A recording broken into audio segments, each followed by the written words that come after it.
আসসালামু আলাইকুম। আশা করি সবাই ভালো আছেন। আপনারা ইতিমধ্যে দেখেছেন আমি জাপানে একটি সার্কুলার নিয়ে আমার ফেসবুক আইডি, আমার ইউটিউবে আমি শেয়ার করেছিলাম। তো ভাবলাম অনেকে হোয়াটসঅ্যাপে মেসেজ দিচ্ছেন। তো এখানে শুধু আমরা বিএসসি ইঞ্জিনিয়ারদের সুযোগ দিব। অনেকে ত্রিপলি বা সিভিল ইঞ্জিনিয়ার, অনেকে ডিপ্লোমা ইঞ্জিনিয়ার আপনারা আগে যোগাযোগ করার চেষ্টা করতেছেন। শুরুতেই বলি, জাপানের যে কয়েকটা ভিসা ক্যাটাগরির মধ্যে যে ইঞ্জিনিয়ারিং যে ক্যাটাগরিটা, এখানে আসলে ডিপ্লোমাদের সুযোগ নেই। এখানে প্রথম রিকোয়ারমেন্ট থাকে কোম্পানির যে বিএসসি ইঞ্জিনিয়ার হইতে হবে। এখানে আবার সবাই না, এখানে ধরেন ত্রিপলি, বিএসসি ত্রিপলি, মেকানিক্যাল, সিভিল, ঠিক আছে, কম্পিউটার, সিএসসি যেটা আর কি। এখানে টেক্সটাইল বা অন্যান্যদের খবর আমি জানি না, কিন্তু নর্মালি বিএসসি ত্রিপলি, মেকানিক্যাল, সিএসসি এগুলার আপনার সবচেয়ে সিভিল, এগুলার সবচেয়ে অপরচুনিটি সব সময় থাকে, ঠিক আছে। তো আমরা এর আগে বিএসসি ত্রিপলি, সিএসসি এগুলো নিয়ে কাজ করছি, কিন্তু এখন শুধু মেকানিক্যাল, একটা হেভি ইন্ডাস্ট্রির জন্য মেকানিক্যালদেরকে এখানে সুযোগ দেওয়া হবে। এখানে ডিপ্লোমা যারা, দয়া করে আপনারা এখানে যোগাযোগ করার প্রয়োজন নেই, কারণ আপনাদের অনেকে ডিপ্লোমা মেকানিক্যাল ইঞ্জিনিয়ার আপনারা যোগাযোগ করার চেষ্টা করতেছেন। এখানে আসলে যোগাযোগ করে লাভ নাই, ঠিক আছে। কারণ এখানে মূলত বিএসসি মেকানিক্যাল যারা আছে, অটোমোবাইল যারা আছে, শুধু তাদেরকে এখানে সুযোগ দেওয়া হবে। এটা কোম্পানি রিকোয়ারমেন্ট, ঠিক আছে।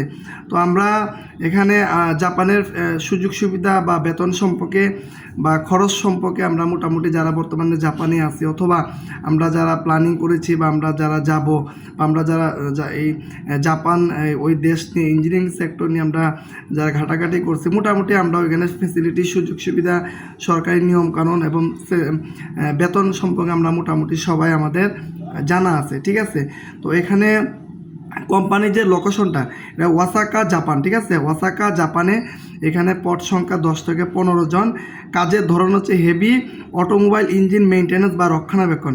পূর্বে আমি একটি সার্কুলার শেয়ার করেছিলাম যে আপনাদের যাদের ল্যাঙ্গুয়েজ জানা আছে, আপনারা চাইলে ইন্টারভিউ দিয়ে আপনার যোগ্যতা অনুযায়ী সরাসরি জাপানি বিভিন্ন কোম্পানিগুলোর সাথে সরাসরি ইন্টারভিউ দিয়ে, জাপানি ভাষায় ইন্টারভিউ দিয়ে আপনাদের কাঙ্ক্ষিত চাকরি দিয়ে সিলেকশন করতে পারেন, ঠিক আছে। তো এখানে আমরা মূলত মেকানিক্যাল নিব, ঠিক আছে, মেকানিক্যাল নিব। আর এখানে আপনার বয়সটা হচ্ছে আপনার 35 থেকে 40, ঠিক আছে, 40-এর উপর হইলে হবে না।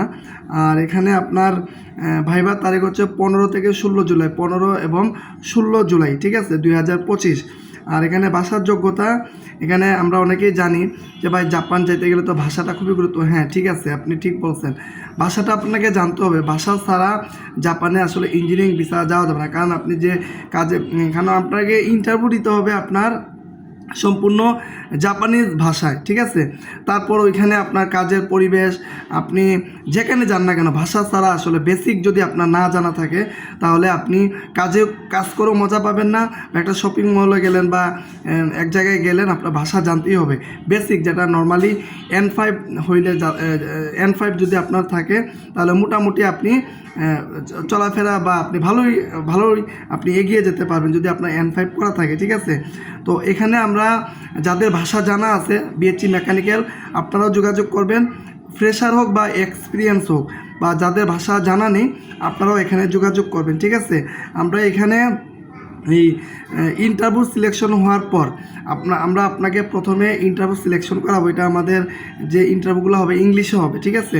নর্মালি সব জায়গায় জাপানি ল্যাঙ্গুয়েজে হয়, কিন্তু এই ইন্টারভিউটা আপনার ইংলিশে হবে। ইংলিশে হওয়ার পর আপনি ইংলিশে ইন্টারভিউ দিবেন, ঠিক আছে। সরাসরি ভিডিও কলে আপনি ইন্টারভিউ দিবেন, আমরা সব কিছু গাইডলাইন, পরামর্শ সব কিছু ব্যবস্থা করে দিব। সব কিছু হওয়ার পর আপনি যদি ইন্টারভিউ যদি সিলেকশন হয়ে যান, পরবর্তী যে প্রসেসিং, শুধু যে জাপান তো আমি আজকে বিমানে উঠলাম কালকে চলে, এইরকম না। এখানে তো প্রসেসিং আছে। আপনি প্রথমে ইন্টারভিউ দেবেন, সিলেকশন হবেন, তারপর আপনার ভিসা, সিউই যেটা আর কি ভিসা, তারপর আস্তে আস্তে সব কিছু তো সিস্টেমের প্রসেসে আপনাকে আগাইতে হবে, তাই না। তো এখানে আপনি সিলেকশন হওয়ার পর যে 2 মাস বা 2.5 মাস থাকবে, ওই সময়ের ভিতরে আমরা আপনাকে N5টা কমপ্লিট করে দেওয়ার চেষ্টা করব, ঠিক আছে? এই হচ্ছে বিষয়। কিন্তু এখন ইন্টারভিউটা হবে ইংলিশ এবং বাংলায় দিতে পারবেন, কোনো সমস্যা নাই। এখানে HR সেকশন থাকবে, তারপরে কোম্পানির কর্তৃপক্ষ যারা ওনারাও থাকবে আর কি। তো এই ইন্টারভিউটা আপনার ইংলিশ ধরে নেন, ইংলিশ এবং বাংলা দুইটাই থাকবে।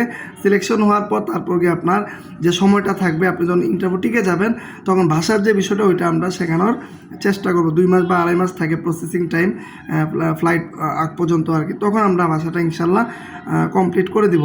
একটা visa category engineer international services, ঠিক আছে? আর এখানে বেতন যে জাপান গভর্নমেন্ট নিয়ম অনুসারে বেসিক বেতন 2 লাখ ইয়েন অনুসারে ওভারটাইম সহ বাংলা টাকা প্রায় 2 লক্ষ প্লাস মাইনাস বেতনটা আপনার থাকবে, ঠিক আছে? আর এখানে সুযোগ সুবিধা হচ্ছে গভর্নমেন্ট নিয়ম অনুসারে ট্যাক্স, ইন্স্যুরেন্স সকল সুযোগ সুবিধা পাবেন, ঠিক আছে? আর এখানে বাসস্থান কোম্পানি থেকে আপনি যে থাকার ব্যবস্থা এটা আপনাকে কোম্পানি প্রোভাইড করবে, ঠিক আছে? যারা বিবাহিত আছে, বিবাহিত ব্যক্তিগণ 3 মাস পরে আবেদন করে সম্পূর্ণ ফ্রিতে স্ত্রী সন্তান নিয়ে যেতে পারবেন। এটা যারা জাপানে আছেন বা হয়তো একটু সময় লাগে, কিন্তু এটা এই প্রসেসে যায়, অনেকেই যাচ্ছে বা এটা হয়, ঠিক আছে? কোনো কোম্পানি একটু বেশি সময় লাগতেছে, কোনো কোম্পানিতে একটু কম সময় লাগতেছে, কিন্তু ফ্যামিলি নিয়ে যাওয়া যায়, ঠিক আছে?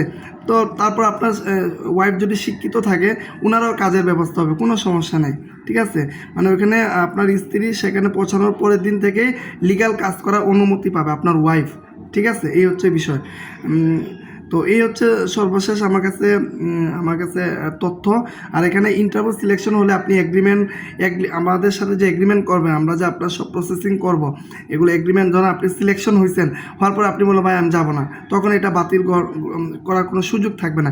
এই জন্য পরিবারের সাথে কথা বলেন, চিন্তা ভাবনা করেন আপনি কি যাবেন কি যাবেন না। যদি হয় এই ভিডিওর নিচে একটি হোয়াটসঅ্যাপ নাম্বার দেওয়া হবে, উক্ত হোয়াটসঅ্যাপ নাম্বারে সরাসরি যোগাযোগ করবেন। তা অবশ্যই পরিবারের সাথে কথা বলবেন।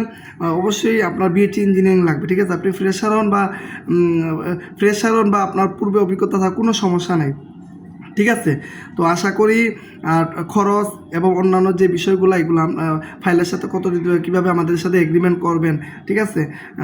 সব কিছু ইনশাল্লাহ যারা ফাইনালি যোগাযোগ করবেন তাদের সাথে এগুলো নিয়ে ডিসকাস হবে।